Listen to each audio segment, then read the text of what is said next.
भाई जान अस्सलाम वालेकुम। वालेकुम सलाम जी। वीर जी क्या हाल है, ठीक हो? खरीद है ठीक है सर, राजी बाजी सब खैर खरीद। सुनाओ वीर जी सेहत कैसी जी? अल्लाह पाक दा करम सर सब खैर। माशाल्लाह आज बाहर लेके आए हो? जी सर बाहर लेके आए। इस टाइम रोजाना बाहर लेके आते? जी सर रोजाना लेके आए। साढ़े दोस्तों अंदर अपना तारफ कर दो जी सर। मेरा नाम खालिद सहन, पीर फलाई दरबार ते रिहाइश है साडी। अच्छा माशाल्लाह जी सर। ते ए केड़ा इलाका है जरा दसो जरा कोई? ये तहसील डिस्ट्रिक्ट नारोवाल, तहसील जफरवाल, डाकखाना मला, ठीक है, सपोआल पीर फलाई दरबार। अच्छा अच्छा अच्छा माशाल्लाह।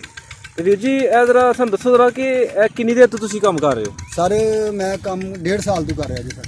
1.5 ਸਾਲ ਤੋਂ? 1.5 साल तो जी सर। ਇਹ ਤੁਹਾਨੂੰ ਕਿਸੇ ਦੋਸਤ ਨੇ ਮਸ਼ਵਰਾ ਦਿੱਤਾ ਜਾਂ ਤੁਹਾਡੇ ਪਹਿਲੇ सर इस तरह अपना भी दिल सी इस चीज़ से, अपना ही कारोबार देन ही इस चीज़ से, अच्छा इस कारोबार ਨੂੰ ਕਰਨ ਵਾਸਤੇ।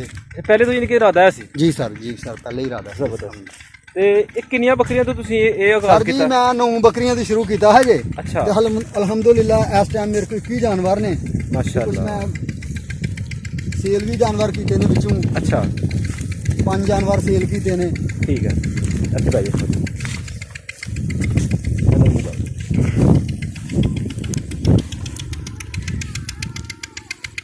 माता जी फोन जी फालतू गल्लां होणगियां मैं कट लांगा।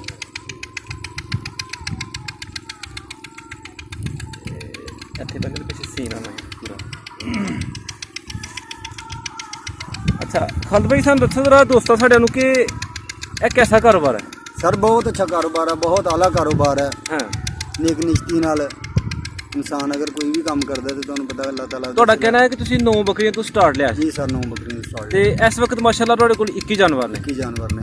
ਇਹ 21 ਜਾਨਵਰ ਤੱਕ ਪਹੁੰਚਣ ਲੱਗਿਆ ਤੁਹਾਨੂੰ ਕਿੰਨਾ ਅਰਸਾ ਲੱਗਾ ਜੀ? 1.5 ਸਾਲ ਸਰ। 1.5 ਸਾਲ। 1.5 ਸਾਲ ਇਸ ਟਾਈਮ ਮੇਰੇ ਜਾਨਵਰ ਜਿਹੜੇ ਨੇ ਸਾਰੇ ਉਹ 18 ਜਾਨਵਰ ਜ਼ਾਇਆ ਹੋ ਚੁੱਕੇ ਨੇ ਮੇਰੇ ਵਿੱਚੋਂ। ਅੱਛਾ। ਨਾ ਤਜਰਬੇਕਾਰੀ ਦੀ ਵਜ੍ਹਾ ਤੋਂ, ਨਾ ਕੋਈ ਜਿਹੜੀ ਜੋ ਮਰਜ਼ੀ ਉਹ 'ਚ ਸਮਝ ਲਓ ਕਿ ਅੱਲਾਹ ਦੀ ਰਜ਼ਾ ਵਿੱਚ ਸਮਝ ਲਓ ਕਿ ਨੁਕਸਾਨ ਹੋਇਆ ਹੈ। ਅੱਛਾ ਤੇ ਅਲਹਮਦੁਲਿल्लाह ਹੁਣ ਵੀ ਇਸ ਟਾਈਮ ਜਿਹੜੇ ਤੁਹਾਡਾ ਕਹਿਣ ਦਾ ਮਤਲਬ ਹੈ ਕਿ ਤੁਸੀਂ 9 ਜਾਨਵਰਾਂ ਤੋਂ ਆਗਾਜ਼ ਕੀਤਾ ਸੀ ਜੀ ਤੇ ਸਰ। 18 ਜਾਨਵਰ ਤੁਹਾਡੇ ਜ਼ਾਇਆ ਵੀ ਹੋ ਚੁੱਕੇ ਨੇ? ਜ਼ਾਇਆ ਵੀ ਹੋ ਚੁੱਕੇ ਤੇ ਨੇ। ਇਸ ਵਕਤ ਤੁਹਾਡੇ ਕੋਲ 21 ਜਾਨਵਰ ਨੇ। 21 ਜਾਨਵਰ ਮੌਜੂਦ ਨੇ। ਅਗਰ ਉਹ ਵੀ 18 ਤੁਹਾਡੇ ਕੋਲ ਹੁੰਦੇ ਤੇ 21 ਤੇ 18 21 ਤੇ 39 ਜਾਨਵਰ ਤੁਹਾਡੇ ਕੋਲ ਇਹ ਹੋਣੇ ਸਨ। ਔਰ 5 ਜਾਨਵਰ ਸੇਲ ਵੀ ਕੀਤੇ ਨੇ। 5 ਜਾਨਵਰ ਤੁਸੀਂ ਸੇਲ ਕਰ ਚੁੱਕੇ ਹੋ? ਟੋਟਲ 46 ਜਾਨਵਰ ਬੰਦੇ ਆ ਜੀ। ਅੱਛਾ ਮਾਸ਼ਾਅੱਲਾ। 1.5 ਸਾਲ ਦੇ ਵਿੱਚ। ਅੱਛਾ ਸਾਨੂੰ ਜ਼ਰਾ ਦੱਸੋ ਕਿ ਉਹਦਾ ਜ਼ਿੰਮੇਦਾਰ ਕੌਣ ਹੈ ਜਿਹੜੇ 18 ਜਾਨਵਰ ਤੁਹਾਡੇ ਜਿਹੜੇ ਉਹ ਜ਼ਾਇਆ ਹੋ ਗਏ ਨੇ? ਨਾ ਤਜਰਬੇਕਾਰੀ ਸਾਡੀ, ਪਹਿਲਾ ਸੀਜ਼ਨ ਸੀ ਸਾਡਾ, ਸਰਦੀ ਬਹੁਤ ਜ਼ਿਆਦਾ ਸੀ, ਨਾ ਤਜਰਬੇਕਾਰੀ ਸਾਡੀ ਸਮਝ ਲਓ। ਅੱਛਾ ਤੁਸੀਂ ਸਮਝਦੇ ਹੋ ਕਿ ਸਾਡੀ ਨਾ ਤਜਰਬੇਕਾਰੀ ਦੀ ਵਜ੍ਹਾ ਨਾਲ ਸਾਡੇ ਉਹ 18 ਜਾਨਵਰ ਜਿਹੜੇ ਨੇ ਉਹ ਜ਼ਾਇਆ ਹੋ ਚੁੱਕੇ ਨੇ? ਜੀ ਜੀ ਜੀ ਤੇ ਓਵਰਆਲ ਯਾਨੀ ਕਿ ਕੰਮ ਤੁਸੀਂ ਸਮਝਦੇ ਹੋ ਕਿ ਬਹੁਤ ਅੱਛਾ ਕਾਰੋਬਾਰ ਹੈ? ਜੀ ਇਨਸ਼ਾਅੱਲਾ ਅਲਹਮਦੁਲਿल्लाह ਬਹੁਤ ਅੱਛਾ ਕਾਰੋਬਾਰ ਹੈ। ਅੱਛਾ ਤੇ ਸਾਨੂੰ ਜ਼ਰਾ ਇਹਨਾਂ ਦੀ ਡੇਲੀ ਰੂਟੀਨ ਦੱਸੋ ਕਿ ਤੁਹਾਡੀ ਕੀ ਡੇਲੀ ਰੂਟੀਨ ਹੈ ਇਹਦੀ ਜ਼ਰਾ? ਸਰ ਸਵੇਰ 9 ਤੋਂ 10 ਵਜੇ ਦੇ ਦਰਮਿਆਨ ਅਸੀਂ ਇਹਨਾਂ ਨੂੰ ਬਾਹਰ ਲੈ ਆਉਂਦੇ ਆ। ਅੱਛਾ ਫਿਰ ਸ਼ਾਮੀ 5-6 ਵਜੇ ਨਾਲ ਘਰ ਲੈ ਕੇ ਜਾਂਦੇ ਆ।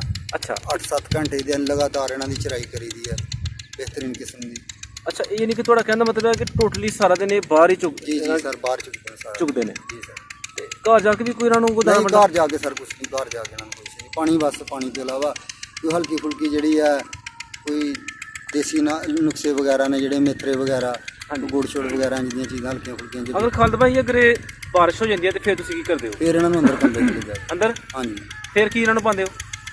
ਫਿਰ ਇਹਨਾਂ ਨੂੰ ਜਨਾਬ ਇਹ ਸਰਦੀਆਂ 'ਚ ਬਾਰਿਸ਼ ਬੜੀ ਰਹੀ ਹੈ ਤੇ ਤੂੜੀ ਤੇ ਦਾਣਾ ਪਾਉਂਦੇ ਰਹੇ, ਜਿੱਦਣ ਬਾਰਿਸ਼ ਰਹਿੰਦੀ ਰਹੀ ਹੈ ਸਾਰਾ ਦਿਨ ਉਦੋਂ ਤੂੜੀ ਦਾਣਾ ਇਸਤੇਮਾਲ ਕਰਦੇ ਰਹੇ। ਅਗਰ ਕੋਈ ਤੁਹਾਡਾ ਜਾਨਵਰ ਬਿਮਾਰ ਹੋ ਜਾਂਦਾ ਉਹਦੇ ਵਾਸਤੇ ਤੁਸੀਂ ਕੀ ਕਰਦੇ ਹੋ? ਸਰ ਛੋਟੀ ਮੋਟੀ ਬਿਮਾਰੀ, ਹਲਕੀਆਂ ਫੁਲਕੀਆਂ ਬਿਮਾਰੀਆਂ ਤੇ ਆਪੇ ਹੀ ਛੋੜ ਕੇ ਦਿੰਦੇ ਰਹੀਦਾ, ਤੇ ਕੋਈ ਵੱਡੀ ਬਿਮਾਰੀ ਆ ਜਾਂਦੀ ਹੈ ਫਿਰ ਜ਼ਾਹਰ ਡਾਕਟਰ ਨੂੰ ਬੁਲਾਉਣਾ ਪੈਂਦਾ। ਯਾਨੀ ਕਿ ਤੁਹਾਡਾ ਇੰਨਾ ਤਜਰਬਾ ਹੋ ਚੁੱਕਿਆ ਹੈ ਕਿ ਜਿਹੜੀ ਛੋਟੀ ਮੋਟੀ ਬਿਮਾਰੀ ਇਹਨਾਂ ਦੀ ਤੁਸੀਂ ਉਹ ਖੁਦ ਮੈਨੇਜ ਕਰ ਲੈਂਦੇ ਹੋ? ਜੀ ਜੀ ਜੀ ਬਿਲਕੁਲ ਜ਼ਬਰਦਸਤ। ਅੱਛਾ ਇਹ ਸਾਨੂੰ ਦੱਸੋ ਜਰਾ ਕਿ ਫੀ ਜਿਹੜਾ ਜਾਨਵਰ ਹੈ ਤੁਹਾਡਾ, ਇੱਕ ਜਾਨਵਰ ਹੈ, ਤੁਹਾਡਾ ਅੰਦਾਜ਼ਨ ਕਿੰਨਾ ਖਰਚਾ ਹੈ ਰੋਜ਼ ਦਾ ਇੱਕ ਜਾਨਵਰ ਦਾ?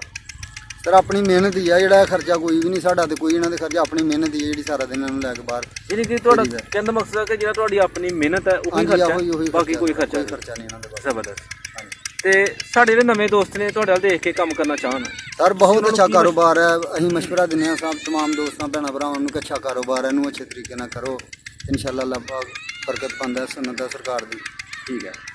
ਤੇ ਇਹਨੂੰ ਅੱਛੇ ਤਰੀਕੇ ਨਾਲ ਤਮਾਮ ਨਬੀਆਂ ਨੇ ਸਰਕਾਰ, ਇਸ ਤੋਂ ਪਹਿਲੇ ਵੀ ਬੜੇ ਨਬੀਆਂ ਨੇ ਸਰਕਾਰ ਤੇ ਆਉਣ ਤੋਂ ਪਹਿਲੇ ਵੀ ਬੜੇ ਨਬੀਆਂ ਨੇ ਇਹਨਾਂ ਨੇ ਇਸਤੇਮਾਲ ਕਰ ਰਿਹਾ, ਇਹਨਾਂ ਦੇ ਡਿਊਟੀ ਦਿੱਤੀ ਹੈ ਤੇ ਇਨਸ਼ਾਅੱਲਾ ਅੱਲਾਹ ਪਾਕ ਬਰਕਤ ਪਾਉਣ ਵਾਲਾ ਹੈ। ਨੇਕ ਨੀਤੀ ਨਾ ਕਰੋ ਇਨਸ਼ਾਅੱਲਾ। ਠੀਕ ਹੈ, ਮਾਲਕ ਬਰਕਤ ਪਾਏ। ਤੇ ਅੱਛਾ ਖਾਲਿਦ ਭਾਈ ਸਾਨੂੰ ਦੱਸੋ ਜ਼ਰਾ ਕਿ ਇਹ ਜਾਨਵਰ ਕੋਈ ਅਗਰ ਜਿਹੜੇ ਪੇਟ ਦੇ ਕੀੜੇ ਹੁੰਦੇ ਨੇ ਉਹਦੇ ਵਾਸਤੇ ਵੀ ਕੋਈ ਡਿਵੈਲਪਮੈਂਟ ਕਰਦੇ ਹੋ ਤੁਸੀਂ? ਜੀ ਸਰ ਉਹਨਾਂ ਵਾਸਤੇ ਕਰੀਦੇ ਸਰ ਅਸੀਂ ਨੈਲਜਿਨ ਪਲੱਸ ਜਿਹੜੀ ਆ ਅੱਛੇ ਵਾਲੀ ਉਹ ਲਿਆ ਕੇ ਤੇ ਇਹਨਾਂ ਨੂੰ 3 ਮਹੀਨੇ ਤੋਂ ਬਾਅਦ ਹਰ ਜਾਨਵਰ ਛੋਟੇ ਵੱਡੇ ਨੂੰ ਕਰਵਾ ਦਿੱਤੀ ਆ। 3 ਮਹੀਨੇ ਤੋਂ ਬਾਅਦ ਇਹਦੇ ਅੰਦਰ ਕੀੜਾ ਪੈਣਾ ਸ਼ੁਰੂ ਹੋ ਜਾਂਦਾ ਜਮਾ ਹੋਣਾ। 3 ਮਹੀਨੇ ਤੋਂ ਬਾਅਦ ਲਾਜ਼ਮੀ ਇਹਨਾਂ ਨੂੰ ਕਰਵਾਈ ਦੀ ਹੈ। ਤੁਹਾਡਾ ਕਹਿਣ ਦਾ ਮਤਲਬ ਹੈ ਕਿ ਤੁਸੀਂ ਮਸ਼ਵਰਾ ਦੇ ਰਹੇ ਹੋ ਸਾਡੇ ਦੋਸਤਾਂ ਨੂੰ ਕਿ 3 ਮਹੀਨੇ ਤੋਂ ਬਾਅਦ ਹਰ ਜਾਨਵਰ ਜਿਹੜਾ ਹੈ ਗੋਟ ਫਾਰਮਿੰਗ ਵਾਲਾ ਭਾਈ ਹੈ ਉਹ ਇਹਦੀ ਡਿਵੈਲਪਮੈਂਟ ਲਾਜ਼ਮੀ ਕਰੇ, ਕਰਵਾਏ ਲਾਜ਼ਮੀ। ਹਾਂਜੀ ਬਿਲਕੁਲ ਠੀਕ ਹੈ। ਤੇ ਕਿਉਂਕਿ ਮਾਲ ਦੀ ਤੰਦਰੁਸਤੀ ਦਾ ਇਹੀ ਵਾਇਸ ਹੈ ਕਿ ਮਾਲ ਸਿਹਤਮੰਦ ਰਹਿੰਦਾ। ਜੇ ਅਗਰ ਜਾਨਵਰ ਦੇ ਅੰਦਰ ਕੀੜੇ ਹੋਣਗੇ ਤੇ ਫਿਰ ਜਾਨਵਰ ਬਿਮਾਰ ਹੋਏਗਾ, ਤੁਹਾਡਾ ਉਹਦਾ ਵਜ਼ਨ ਵੀ ਕੰਮ ਹੋਏਗਾ, ਵਜ਼ਨ ਵੀ ਕੰਮ ਹੋਏਗਾ ਔਰ ਚਾਰਾ ਵੀ ਸਹੀ ਤਰੀਕੇ ਨਾਲ ਖਾਏਗਾ ਕੋਈ ਚੀਜ਼ ਵੀ। ਠੀਕ ਹੈ। ਤੇ ਵੈਸੇ ਵੀ ਬਕਾਇਦਗੀ ਨਾਲ ਤੁਸੀਂ ਕੋਈ ਚੈੱਕਅਪ ਕਰਾਉਂਦੇ ਹੋ ਉਹਦਾ ਕੋਈ? ਸਰ ਜੇ ਕੋਈ ਐਸਾ ਮਾਮਲਾ ਮਹੀਨੇ ਡੇਢ ਤੋਂ ਬਾਅਦ ਇੱਥੇ ਵੈਨ ਫਿਰਦੀ ਆ, ਉਹਨਾਂ ਦਾ ਨੰਬਰ ਮੌਜੂਦ ਹੈ। ਡਾਕਟਰ ਸਾਹਿਬ ਕੋਲ ਵੀ ਅਸੀਂ ਗਏ ਹਾਂ, ਉਹਨਾਂ ਦਿੱਤਾ ਦਾ ਜ਼ਫਰਵਾਲ ਤੋਂ ਜਿਹੜਾ ਵੱਡਾ ਡਾਕਟਰ ਹੈ ਤੇ ਇੱਥੇ ਉਹਨਾਂ ਦੀ ਇੱਕ ਵੈਗਨ ਫਿਰਦੀ ਹੈ ਇਲਾਕੇ ਦੇ ਵਿੱਚ। ਅੱਛਾ। ਕੋਈ ਮਾਮਲਾ ਹੁੰਦਾ ਅਸੀਂ ਉਹਨਾਂ ਨੂੰ ਫੋਨ ਕਰਨੇ ਆ, ਉਹ ਫੌਰਨ ਹਾਜ਼ਰ ਹੋ ਜਾਂਦੇ ਨੇ। ਕੋਈ ਐਸਾ ਮਾਮਲਾ ਹੁੰਦਾ ਕੋਈ ਜਿਹੜੀ ਮਹੀਨੇ 2 ਮਹੀਨੇ ਤੋਂ ਬਾਅਦ ਬਿਮਾਰੀਆਂ ਦਾ ਹਮਲਾ ਹੁੰਦਾ ਬੱਕਰੀਆਂ ਦੇ, ਕੋਈ ਗਲ ਘੋਟੂ ਦਾ ਹੋ ਜਾਂਦਾ ਜਾਂ ਕੋਈ ਹੋਰ ਬਿਮਾਰੀ ਦਾ ਹੋ ਜਾਂਦਾ ਤੇ ਉਹਦੀ ਵੈਕਸੀਨ ਅਸੀਂ ਕਰਵਾਉਂਦੇ ਹਾਂ ਜਦੋਂ ਵੀ ਕੋਈ ਮੌਸਮ ਐਸਾ ਆਉਂਦਾ। ਠੀਕ ਹੈ। ਪਰ ਕੋਈ ਬੱਕਰੀ ਜਿਹੜੀ ਆ ਉਹਦੀ ਉਮਰ ਪੂਰੀ ਹੋ ਚੁੱਕੀ ਹੈ, ਤੁਸੀਂ ਸਮਝਦੇ ਹੋ ਕਿ ਇਹਦੀ ਉਮਰ ਪੂਰੀ ਹੋ ਚੁੱਕੀ ਹੈ ਲੇਕਿਨ ਉਹ ਗੱਭਣ ਨਹੀਂ ਹੋ ਰਹੀ, ਉਹਦੇ ਵਾਸਤੇ ਤੁਸੀਂ ਕੀ ਕਰਦੇ ਹੋ? ਸਰ ਉਹਦੇ ਵਾਸਤੇ ਵੀ ਦਵਾਈ ਹੈ, ਫਿਰ ਉਹ ਡਾਕਟਰ ਦਿੰਦਾ ਦਵਾਈ। ਉਹ ਫਿਰ ਹਾਮਲਾ ਨਹੀਂ ਨਾ ਹੁੰਦੀ ਤੇ ਉਹ ਡਾਕਟਰ ਦਵਾਈ ਇੱਕ ਦਿੰਦਾ ਤੇ ਉਹ ਦਵਾਈ ਉਹਨੂੰ ਦੇਈਦੀ ਹੈ ਤੇ ਫਿਰ ਇਨਸ਼ਾਅੱਲਾ ਉਹ ਜਿਹੜੇ ਅੰਦਰ ਕਿਰਮ ਵੀ ਹੁੰਦੇ ਨੇ ਕੋਈ ਐਸੇ ਜਿਹੜੇ ਜਰਾਸੀਮ ਜਿਹੜੇ ਨੂੰ ਖਤਮ ਹੋ ਜਾਂਦੇ। ਤੁਹਾਡੇ ਕੋਲ ਇਸ ਟਾਈਮ ਕਿਹੜੀ ਨਸਲ ਦੀ ਬੱਕਰੀ ਹੈ? ਸਰ ਸਾਡੇ ਕੋਲ ਦੇਸੀ ਨਸਲ ਦੀ ਬੱਕਰੀਆਂ ਵੀ 2 ਨੇ। ਹਾਂ। ਤੇ ਬਾਕੀ ਜਿਹੜਾ ਢਾਡੀ ਨਸਲ ਹੈ ਕੁਝ ਤੇ ਦੋਗਲੀਆਂ ਨੇ ਕਰਾਸ ਆ, 2-3 ਨਸਲਾਂ ਦੀਆਂ ਬੱਕਰੀਆਂ ਨੇ। ਠੀਕ ਹੈ। ਕੋਈ ਪੀਤਲ ਵਗੈਰਾ ਕੋਈ ਨਹੀਂ ਤੁਹਾਡੇ ਕੋਲ? ਨਹੀਂ ਪੀਤਲ ਨਹੀਂ ਹੈ। ਉਹ ਤੁਸੀਂ ਕਿਉਂ ਨਹੀਂ ਰੱਖੀ ਦੀ? ਸਰ ਅਸਲ 'ਚ ਦੋਨਾਂ ਦੀ ਦੌੜ ਬਹੁਤ ਜ਼ਿਆਦਾ ਹੈ। ਇਹ ਕੰਮ ਜਿਹੜਾ ਢਾਡੀ ਬੱਕਰੀਆਂ ਜਿਹੜੀਆਂ, ਤੁਹਾਡਾ ਕਹਿਣ ਦਾ ਮਤਲਬ ਹੈ ਕਿ ਜਾਂ ਤੇ ਪੀਤਲ ਹੋਣ ਤੇ ਜਾਂ ਖਾਲੀ ਢਾਡੀ ਹੋਣ? ਹਾਂਜੀ।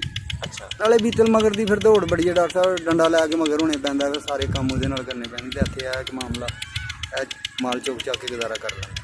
ਠੀਕ ਹੈ, ਜ਼ਬਰਦਸਤ। ਖਾਲਿਦ ਭਾਈ ਬਹੁਤ ਸ਼ੁਕਰੀਆ, ਅੱਲਾਹ ਪਾਕ ਤੁਹਾਨੂੰ ਖੁਸ਼ ਰੱਖੇ। ਅਸੀਂ ਦੁਆ ਕਰਨੇ ਆ ਕਿ ਅੱਲਾਹ ਪਾਕ ਤੁਹਾਡੇ ਬਿਜ਼ਨਸ 'ਚ ਤੁਹਾਨੂੰ ਇਨਸ਼ਾਅੱਲਾ ਤਰੱਕੀ ਦੇ। ਤੇ ਜ਼ਰਾ ਸਾਨੂੰ ਐਸਟੀਮੇਟ ਲਾ ਕੇ ਆਪਣਾ ਜ਼ਰਾ ਦੱਸ ਦਿਓ, ਆਪਣਾ ਸਟਾਰਟ ਤੋਂ ਲੈ ਕੇ ਅੱਜ ਤੋਂ 1.5 ਸਾਲ ਪਹਿਲੇ ਤੁਸੀਂ ਕਿੰਨੇ ਜਾਨਵਰ ਤੋਂ ਸਟਾਰਟ ਕੀਤਾ? ਆਪਣੀ ਜ਼ਬਾਨੀ ਜ਼ਰਾ ਇੱਕ ਦੱਸ ਦਿਓ ਸਾਡੇ ਦੋਸਤਾਂ ਨੂੰ। 1.5 ਸਾਲ ਪਹਿਲੇ ਅਸੀਂ 9 ਜਾਨਵਰ ਰੱਖੇ ਹਜੇ। ਹਾਂਜੀ।